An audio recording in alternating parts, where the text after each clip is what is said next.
Assalamualaikum warahmatullahi wabarakatuh. Video ini saya buat untuk memenuhi tugas ujian akhir semester kebijakan publik. Bukan arah masa depan sebuah negara, apakah keputusan besar lahir dari suara rakyat atau justru dari ruang kekuasaan yang hanya diisi oleh segelintir orang? Salah satu keputusan terbesar dalam sejarah Indonesia modern adalah pemindahan ibu kota negara dari Jakarta ke Kalimantan Timur. Keputusan ini bukan hanya soal memindahkan pusat pemerintahan, tetapi juga tentang bagaimana sebuah kebijakan publik dibentuk, siapa yang paling berperan, dan sejauh mana masyarakat dilibatkan. Melalui video ini, saya akan mengajak kita melihat kebijakan pemindahan ibu kota negara dari sudut pandang model elit dalam kebijakan publik. Bayangkan kita berdiri di tengah Jakarta pada jam sibuk. Gedung-gedung tinggi menjulang, jalanan padat, udara terasa sesak. Di balik hiruk-pikuk ini, Jakarta memikul beban yang sangat berat. Sebagai pusat pemerintahan, pusat ekonomi sekaligus simbol negara. Dari kondisi inilah sebuah keputusan besar lahir. Keputusan yang akan mengubah arah pembangunan Indonesia. Pemindahan ibu kota negara ke Kalimantan Timur. Namun pertanyaannya, bagaimana kebijakan sebesar ini bisa diambil? Siapa yang paling berperan di baliknya? Dan sejauh mana masyarakat dilibatkan? Untuk menjawabnya, kita bisa melihat kebijakan ini melalui model elit dalam kebijakan publik. Pada dasarnya, kebijakan publik tidak pernah lahir begitu saja. Ia merupakan hasil dari proses politik, relasi kekuasaan, dan kepentingan para aktor yang berada di dalam posisi strategis.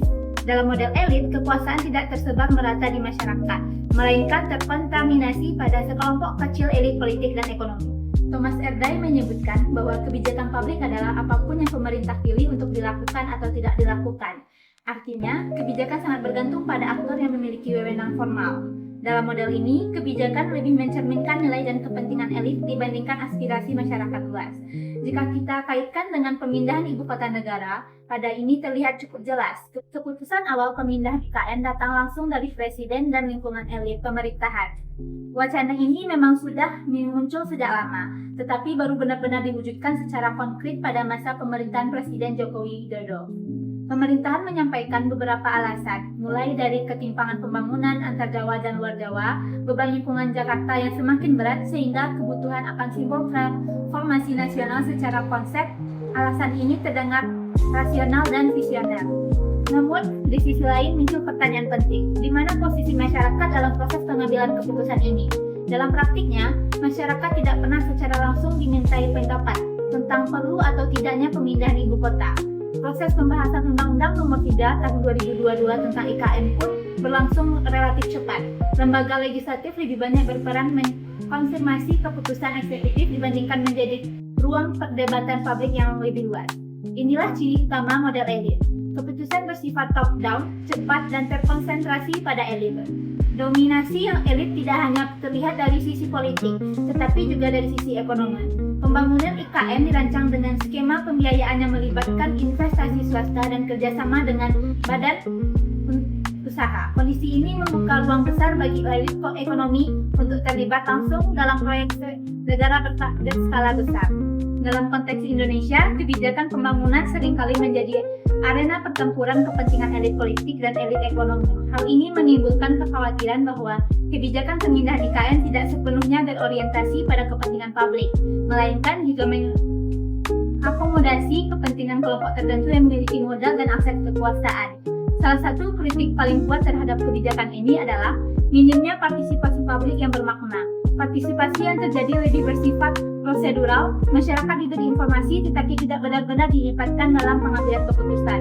Dalam demokrasi, kondisi ini menunjukkan ketegangan antara prinsip kedaulatan rakyat dan dominasi elit. Namun, penting untuk dipahami bahwa dominasi elit tidak selalu berarti sepenuhnya salah.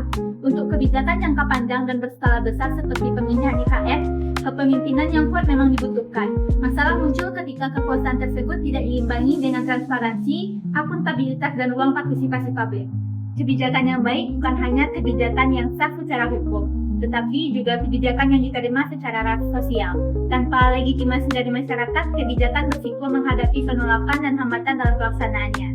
Melalui kacamata model elit, kita dapat melihat bahwa pemindahan ibu kota negara merupakan contoh nyata kebijakan publik yang sangat dipengaruhi oleh elit politik dan ekonomi. Proses pengambilan keputusan yang terpusat, cepat, dan minim partisipasi publik menjadi ciri utamanya. Sebagai penutup, pemindahan IKN memberi kita pelajaran penting tentang bagaimana kebijakan publik bekerja di Indonesia. tantangan ke depan bukan hanya pembangunan ibu kota baru, tetapi juga membangun tata kelola kebijakan yang lebih demokratis, di mana kepemimpinan elit berjalan seiring dengan partisipasi masyarakat. Karena pada akhirnya, kebijakan publik bukan hanya tentang siapa yang berkuasa, tetapi tentang untuk siapa kebijakan ini dibuat. Sekian video saya akhiri. Assalamualaikum warahmatullahi wabarakatuh.